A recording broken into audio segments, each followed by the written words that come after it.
Horas, salam reformanda Masiha Holongan. Firman Tuhan bagi kita pagi ini diambil dari Kejadian 33 ayat yang ke-11. Terimalah kiranya pemberian tanda salamku ini yang telah kubawa kepadamu, sebab Allah telah memberi karunia kepadaku, dan aku pun mempunyai segala-galanya. Lalu dibujuk-bujuknya lah Esau sehingga diterimanya. Tema kita pagi ini adalah iman baru. Pertemuan Yakub dengan Tuhan diselimuti misteri, mirip dengan senyuman malu-malu misterius dalam lukisan Mona Lisa, tetapi menunjukkan kemegahan kasih karunia Tuhan. Melalui misteri dan kemegahan, teks firman Tuhan ini mengungkapkan perubahan Yakub. Ketika dia kembali ke tanah perjanjian, Yakub bukan lagi seorang pelarian miskin. Dia telah diberkati dengan kelimpahan, dan dia sekarang adalah seorang yang beriman. Karena takut akan kakaknya Esau, Yakub berpaling kepada Tuhan dalam doa, mengakui kesetiaan Tuhan dan memuji Dia atas berkat-berkat-Nya. Dia kemudian memohon pembebasan Tuhan, bukan berdasarkan kemampuannya sendiri, tetapi atas dasar janji Tuhan sebelumnya. Saat dia bersiap untuk bertemu dengan Esau, Yakub bertemu dengan seorang misterius yang bergumul dengannya sepanjang malam. Keesok paginya, Yakub menyadari bahwa itu adalah Tuhan sendiri, maka dia meminta berkat. Bukannya berkata yang dimaksudnya yang diperolehnya, tetapi sebagai gantinya Tuhan memberi dia perubahan nama. Dia tidak lagi Yakub penipu, tetapi menjadi Israel yang artinya bergumul dengan Tuhan.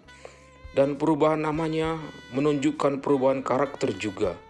Dia tidak mengeluh kepada Tuhan karena cedera pinggulnya atau pergumulan yang berulang dalam hidupnya. Tetapi Yakub menyatakan kasih karunia Tuhan. Aku telah melihat Allah berhadapan muka, tetapi nyawaku tertolong. Iman baru Yakub tampak dengan jelas ketika dia bertemu saudaranya Esau yang dahulu terpisah karena kecurangannya. Tetapi sekarang dia berkata kepada Esau, "Melihat mukamu adalah bagiku serasa melihat wajah Allah." Dan dia memuji Tuhan atas berkat-Nya yang begitu banyak. Kemudian dia bersikeras agar Esau menerima hadiahnya, karena Allah telah memberi karunia kepadaku, dan aku pun mempunyai segala-galanya. Pemberian Yakub kepada Esau sebagai tanda bahwa keinginan berdamainya dengan saudaranya adalah sungguh-sungguh.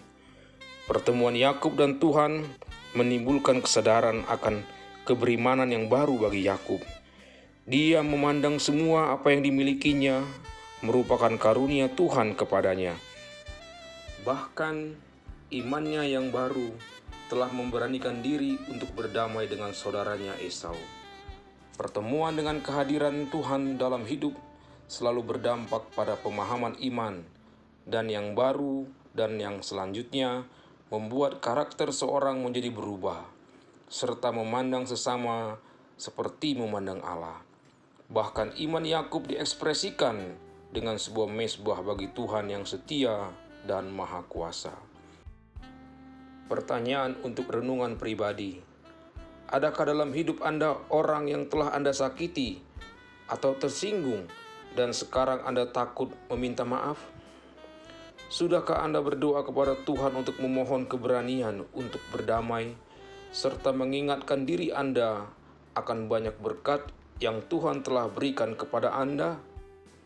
Kita berdoa. Ya Tuhan, kami bersyukur karena Engkau telah hadir di tengah-tengah kami di dalam anak-Mu Yesus Kristus.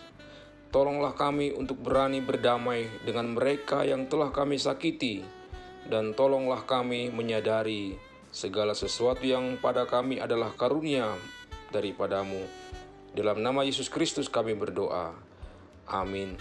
Anugerah Tuhan kita Yesus Kristus dan kasih setia Allah Bapa dan persekutuan dalam Roh Kudus kiranya menyertai kita dari sekarang sampai selama-lamanya. Amin. Demikian renungan kita pagi ini. Selamat berkarya bagi Tuhan. Salam Reformanda Masiha Holongan.